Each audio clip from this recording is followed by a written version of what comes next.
మిథున రాశి వారికి ఈ 2025 సంవత్సరం ఆగ్ల సంవత్సరము మరియు ఉగాది పండగ దగ్గర నుంచి ఆదాయ వ్యయాలు ఎలా ఉండబోతున్నాయి, గ్రహ గమనాల పరిస్థితి ఏం సూచిస్తుంది, ఈ సంవత్సరం మనం ఏం చేయొచ్చు ఏం చేయకూడదో కూడా మనకు అన్ని విషయాలు తెలియజేసుకునే మానవ ప్రయత్నం చేద్దాం.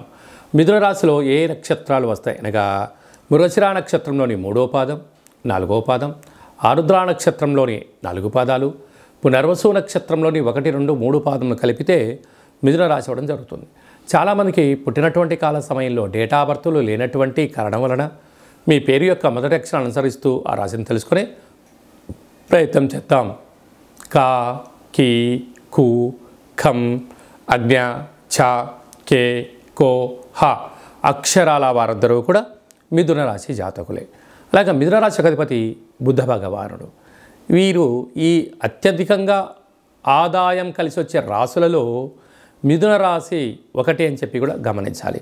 వీరి ఆదాయం 14, వ్యయం 2. అంటే 14 రూపాయలు సంపాదిస్తే కేవలం 2 రూపాయలు మాత్రమే ఖర్చు అవుతున్నాయి, 12 రూపాయలు మిగులుతున్నాయి. కనుక స్థిరాస్తులు, చరాస్తులు, బంగారు ఆభరణాలు, సువర్ణపు బంగారు వస్తువులు, షేర్లు, పెట్టుబడులు, నూతనమైన కార్యక్రమాలు, విలాసవంతమైన ఆధ్యాత్మిక తీర్థయాత్రలు చేస్తూ జీవితాన్ని ఆనందంగా ఆరోగ్యంగా కాపాడుకునే వారు మిథున రాశి వారని చెప్పి కూడా గమనించాలి. అలాగే రాజపూజ్యం 4, అవమానం 3. ఆధ్యాత్మికంగా ధర్మబద్ధంగా విశేషంగా ఉండబడిన వారందరికీ కూడా ఈ సంవత్సరం చాలా మంచి కాలము అని చెప్పి గమనించాలి. అలాగా మన కందాయ ఫలితాన్ని పరిశీలించినట్లయితే పునర్వసు నక్షత్ర జాతకులకు ఆగస్టు నుండి డిసెంబర్ వరకు మధ్యసున్న కారణం వలన మనోవేదన, ఎవరిని నమ్మాలి ఎవరిని నమ్మకూడదు, ఏం చేయాలి ఏం చేయకూడదు అనేటువంటి సందిగ్ధత ఉండే పరిస్థితి ఉంటుంది. ఆధ్యాత్మికంగా ఉండే మానవ ప్రయత్నం చేయండి. అలాగనే ఈ మిథున రాశి వారికి గ్రహ గమనాల అనుకూలంగా ప్రకారంగా వీరికి అర్ధాష్టమకేతు, భాగ్యంలో శని, లాభంలో రాహు, విశేషమైన రాజ్యస్థానంలో రాహు, వ్యయంలో దేవగురు బృహస్పతి సంచారంతో ఉంటూ ఈ 3 మాసాలు అయిన తర్వాత గ్రహ గమనాల్లో అనేక రకాల మార్పులు కలుగుతున్నాయి.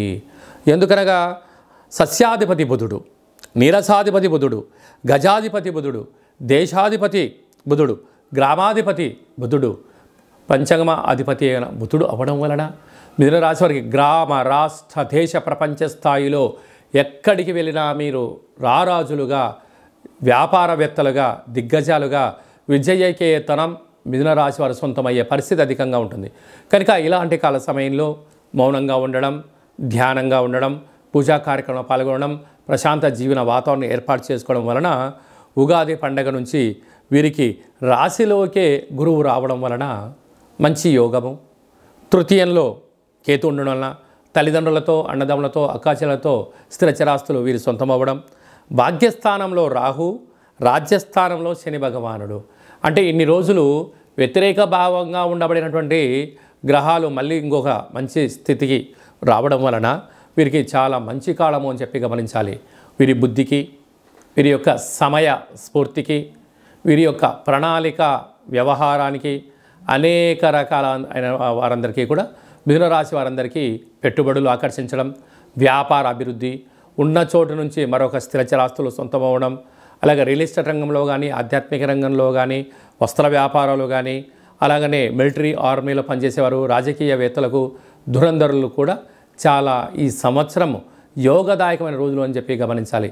ఇంకనూ మనం విజయం సాధించగలగాలి అన్నట్లయితే ప్రతిరోజు పెసరట్టును ఆహారంగా తినడం కానీ, లేకపోతే దానం చేయడం కానీ యోగదాయకం.